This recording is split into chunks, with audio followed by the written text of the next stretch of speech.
Hello and welcome to mindful book craft. मैं हूँ आपका होस्ट दोस्त गौरव। यहाँ हम किताबों की बातें करते हैं और आज जिस किताब की हम बात करने वाले उस किताब का नाम है एसेंशियलिज्म बाय ग्रेग मैक्यू। तो प्रोडक्टिविटी की किताब को जानते हैं और इस वीडियो को नंबर 1 है अंडरस्टैंडिंग एसेंशियलिज्म। अब ऑथर कहते हैं कि आप जो कर रहे हो उससे ज़्यादा इम्पोर्टेंट है कि आप कम करो लेकिन अच्छा करो। ठीक है, कोई भी चीज़ आप करते हो ना तो एक साथ से सब करने बैठोगे तो कुछ नहीं होने वाला। तो उससे बेहतर है कि आप थोड़ा कम करो लेकिन अच्छा करो। अब एसेंशियलिज्म में ऑथर एम्फेसिस करते हैं कि आपकी जो प्रायोरिटीज़ हैं, ठीक है, उनको छानिए और जो ट्रूली मैटर करता है, मतलब जो हाईली इम्पोर्टेंट है या सच में जिसकी वैल्यू है, उसको आप करोगे तो आपकी लाइफ में कुछ इम्पैक्ट होने वाला है वो काम से, तो उसको पहले चुने और फिर बाकी चीज़ें बाद में आप स्केड्यूल कर सकते हैं। सेकंड है the myth of having it all. Author कहते हैं कि हमारे जीवन में हमेशा हम सब चीज़ें साथ में लेके चलते हैं। ठीक है, हमारा काम है, हमारी फैमिली है, हमारा फ्रेंड सर्कल है, और एंड में क्या होता है, ना तो हम काम अच्छे से कर पाते हैं, ना घर पे टाइम दे पाते हैं, ना फ्रेंड्स के साथ मिल पाते हैं। और इसमें क्या होता है कि हम स्ट्रेस हो जाते हैं, वरीड हो जाते हैं, दुखी हो जाते हैं। ठीक है, तो ऑथर ने कहा है कि जो मिथ है उसको हमें धिक्कारना है कि सब एक साथ करना ही चाहिए। ठीक है, आप इसमें जैसे मैंने कहा पहले पॉइंट में कि आपको प्रायोरिटी देना है कि कौन सा काम पहले में मुझे करना है और कितना कौन से काम को मैं महत्व दूंगा, उसके बेस पे मेरी लाइफस्टाइल, मेरा रूटीन, मेरी पर्सनल लाइफ, मेरी प्रोफेशनल लाइफ सारी ग्रो होगी। तो उसका आपको ध्यान रखना है और ये जो मिथ है हैविंग इट ऑल को, इसको आपको भूल जाना है, ऐसा कुछ नहीं होता है। नंबर 3 है the power of saying no. Author कहते हैं कि नो ये शब्द में बहुत ज़्यादा पावर है। आपने इस्तेमाल किया है कभी? ठीक है, और बहुत बार लोग ऐसे होते हैं ना कि इस चीज़ में मार खा जाते हैं, जिसमें मैं भी शामिल हूँ। बहुत बार ऐसा होता है ना कि कोई हमारे पास कुछ काम लेके आता है और हम उसे ना नहीं बोल पाते, और उसका नतीजा ये होता है कि हमें स्ट्रगल करना पड़ता है। नॉट बिकॉज कि हमें कुछ नहीं आता, लेकिन अगर सामने वाले को आप हेल्प कर रहे हो, ठीक है, तो उसमें हमारा टाइम जाता है और जो हमारे काम होते हैं प्रायोरिटी वाले वो हम नहीं कर पाते, और इसमें हमारा टाइम सब चला जाता है।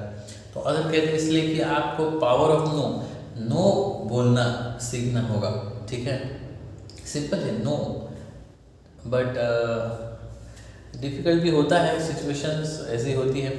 लेकिन ऑथर वही एम्फेसाइज कर रहे हैं कि अगर आप एसेंशियलिज्म को फॉलो कर रहे हो तो पावर ऑफ नो को आपको जानना पड़ेगा और उसको अपने जीवन में अप्लाई करना पड़ेगा।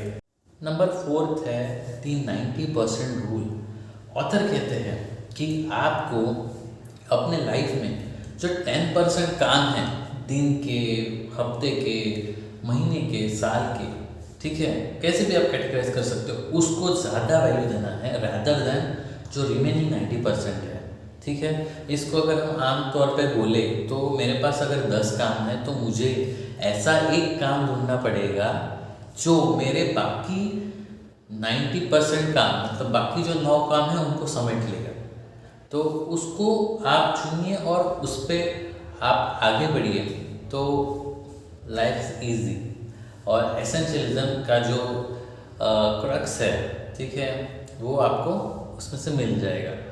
नंबर 5 है प्रायोरिटी वर्सेस पोस्टेरियोरिटी।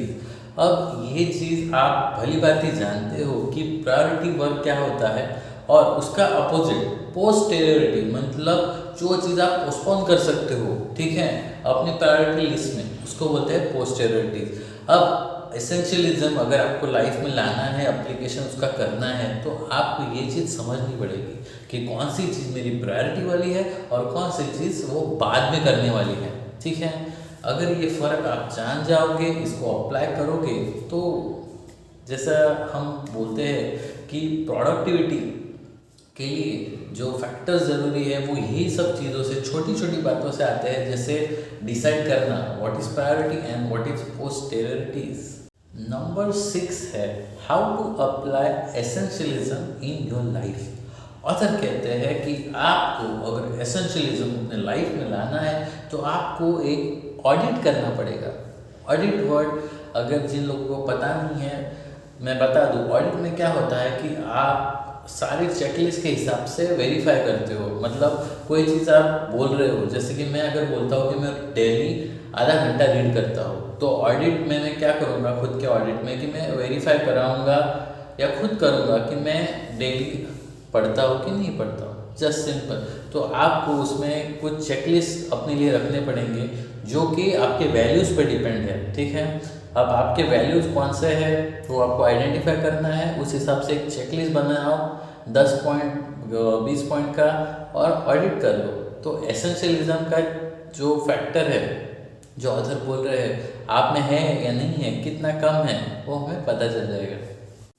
नंबर 7 है create a stop doing list. To do list को आप जानते हो, बट ऑथर आपको इनकरेज कर रहे हैं कि आप एक स्टॉप डूइंग लिस्ट करो। अब ये बहुत ही इंपॉर्टेंट चीज़ है। देखो सिंपल है, हमको प्रोडक्टिविटी चाहिए, हमको लाइफ में एसेंशियलिज्म चाहिए। अब एसेंशियलिज्म चाहिए तो हमको डिस्ट्रैक्शन सारे दूर रखने पड़ेंगे। अगर आप डिस्ट्रैक्शंस दूर रखोगे तो ही आप फोकस कर पाओगे तो एसेंशियलिज्म आपके लाइफ में आएगा। तो आपको एक स्टॉप डूइंग लिस्ट बनाना है, जिसको हम नॉट टू डू लिस्ट भी बोल सकते हैं। सिंपल कि जो चीज़ मुझे नहीं करना है, जैसे हम बोलते हैं ना मुझे ये चीज़ करना है टिक, वैसे एक लिस्ट हमको बनाना है नॉट टू डू लिस्ट और उसको टिक करना है। अगर आप उसको कर पा रहे हो तो ये बहुत ही बढ़िया है, आप करके देखिए।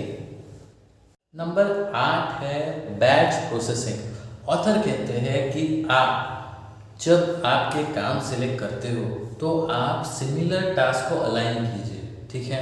आप कोई भी प्रोजेक्ट पे काम कर रहे हो, कोई भी वर्क कर रहे हो, तो देखिए 2 या 3 टास्क ऐसे होते हैं जो इंटररिलेटेड होते हैं, मतलब डिपेंडेंट होते हैं, आप उनको साथ में कर सकते हैं, ठीक है। यहाँ मल्टीटास्किंग की बात नहीं कर रहे हैं, don't get confuse with that. हम यहाँ पे बैच प्रोसेसिंग की बात कर रहे हैं, मतलब आप एक चीज़ करते हो जो दूसरे से इंटरलिंक है, ठीक है।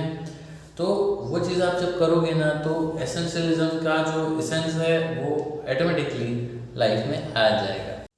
नंबर 9 है Joy of missing out, the Jomo. अब ऑथर कहते हैं कि आपको जोमो माइंडसेट रखना पड़ेगा।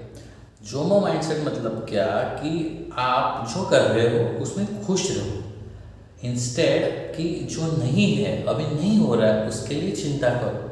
तो जितना आप आज में खुश रहोगे और कल की चिंता नहीं करोगे उतना ही आपका जीवन एक हैप्पी रहेगा, प्रोडक्टिव रहेगा। नंबर 10 और आखिरी पॉइंट है हमारे इस वीडियो का, इस बेहतरीन बुक का, वो है रिफ्लेक्ट एंड रिफायर। अब इसमें ऑथर क्या कहना चाहता है कि देखो हम है ना कमिटमेंट कर देते हैं, लेकिन अगर आप आपके कमिटमेंट को अगर इवेल्युएट करते हो तो आपको पता चलेगा कि बहुत सारे कमिटमेंट फेल हो जाती है। उसके रीजंस कुछ भी हो सकते हैं और वो इंटेंशनली भी नहीं हो सकते, ठीक है। मतलब कोई जानबूझ के तो नहीं करता, कुछ ना कुछ हो जाता है और जो कमिटमेंट्स है वो फेल हो जाता है। इसलिए ऑथर कहते हैं कि आप रिफ्लेक्ट करो, उनको एडजस्ट करो। जैसे एग्जाम्पल कि मुझे 1 घंटा एक्सरसाइज करना है, हाँ, लेकिन मेरा शेड्यूल ऐसा है, ठीक है, जॉब का बोलो, स्कूल का बोलो, कॉलेज का, कि मैं 1 घंटा स्पैन नहीं निकाल सकता। तो उसको आप 15 मिनट करो, कौन बोल रहा है 1 घंटा के लिए, ठीक है। देखो कहीं पे कुछ लिखा नहीं होता है, आप जो चीज़ें करते हो ना छोटे टाइम में भी उसका कंपाउंड इफेक्ट होता है और आपको बेनिफिट तो उसका मिलना ही है।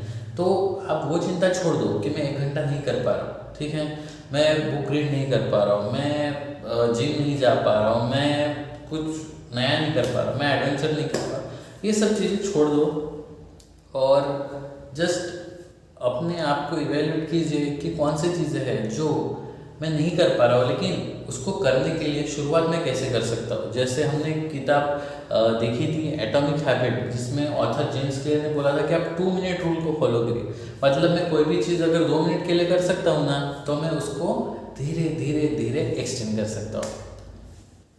तो आज हमने जाना एसेंशियलिज्म किताब के बारे में। ये किताब बहुत ही बढ़िया लगी मुझे।